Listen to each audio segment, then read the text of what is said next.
অক্ষয় তৃতীয়ায় দীঘার জগন্নাথ মন্দিরের উদ্বোধন। মাত্র 3 মাসের মধ্যেই শেষ হবে কাজ।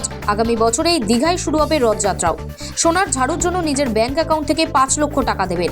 বুধবার মন্দির পরিদর্শনের পর জানিয়ে দিলেন মুখ্যমন্ত্রী মমতা বন্দ্যোপাধ্যায়।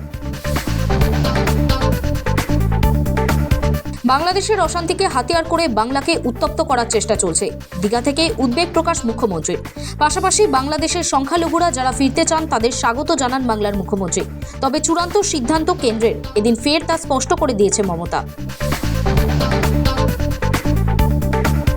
রাজ্যসভার চেয়ারম্যান পদ থেকে জগদীপ ধনখড়কে অপসারিত করার প্রস্তাবে এক হয়েছিল রাহুল গান্ধী ও মমতা বন্দ্যোপাধ্যায়ের দল।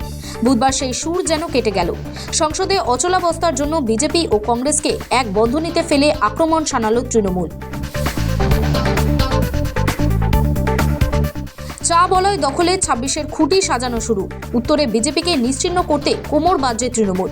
বিধানসভার ভোটকে সামনে রেখে নতুন বছরের শুরুতে কর্মসূচি ঘোষণা তৃণমূলের শ্রমিক সংগঠনের।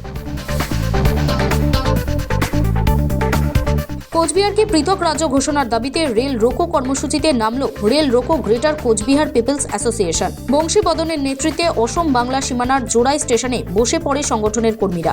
ব্যাহত হয় ট্রেন চলাচল। এই পরিস্থিতিতে গ্রেটার নেতা বংশী বদনকে পাল্টা আক্রমণ শানালেন উত্তরবঙ্গ উন্নয়ন মন্ত্রী উদয়ন গুহ। রাজ্যসভার সাংসদের বৈঠকে আমন্ত্রণ পেলেন সুখেন্দু শেখর। কৌশলী কুণালের বুদ্ধিমত্তায় মিটল দলের সঙ্গে দূরত্ব। দলনেত্রী মমতা বন্দ্যোপাধ্যায়ের নির্দেশে বুধবার দলের সাংসদ মুখপাত্র ডেরেক ওব্রায়েন সুখেন্দু শেখরের সঙ্গে বৈঠক করেছেন। আবার আমন্ত্রণ জানিয়েছেন সাংসদের বৈঠকে। শুধুমাত্র কথায় চিড়ে ভিজবে না। বাংলাদেশের সংখ্যালঘু হিন্দু নির্যাতনের ঘটনায় কড়া পদক্ষেপ নিতে মোদী সরকারের ওপর চাপ বাড়ালো আরএসএস। কেন্দ্রকে সংঘাতের বার্তা, সোজা আঙুলে ঘি না উঠলে অন্য ব্যবস্থা নেওয়া হোক। দিল্লির কাছে আত্মসমর্পণ নয়, এই হুঙ্কার দিয়ে লং মার্চ বিএনপির। লং মার্চ শুরুর আগে নয়াপল্টনে বক্তৃতা দেন বিএনপির প্রবীণ যুগ্ম মহাসচিব রুহুল কবির রিজভী। বলেন, ভারত রক্তপিপাসু লেডি ফেরাউনকে সমর্থন দিচ্ছে, অথচ তাদের গণতান্ত্রিক পরিচিতি বিশ্বে সমালোচিত।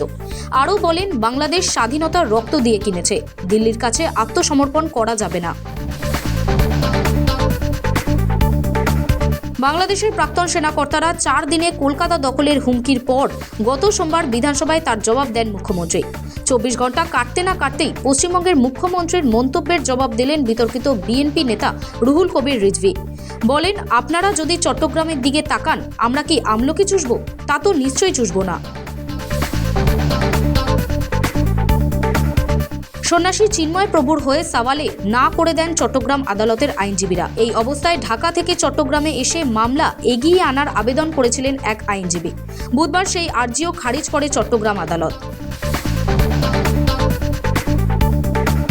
অ্যাডিলেডের রান না পাওয়ায় আইসিসির ক্রমতালিকায় নামলেন বিরাট কোহলি। নেমেছেন 6 ধাপ, 14 থেকে 20-তে চলে গিয়েছেন তিনি। একই সাথে 5 ধাপ নেমে ভারতীয় অধিনায়ক রোহিত শর্মা 26 থেকে এখন 31 নম্বরে। ভারতের মুখ রক্ষা করে চলেছে জশপ্রীত বুমরা, নিজের জায়গা ধরে রেখেছেন তিনি।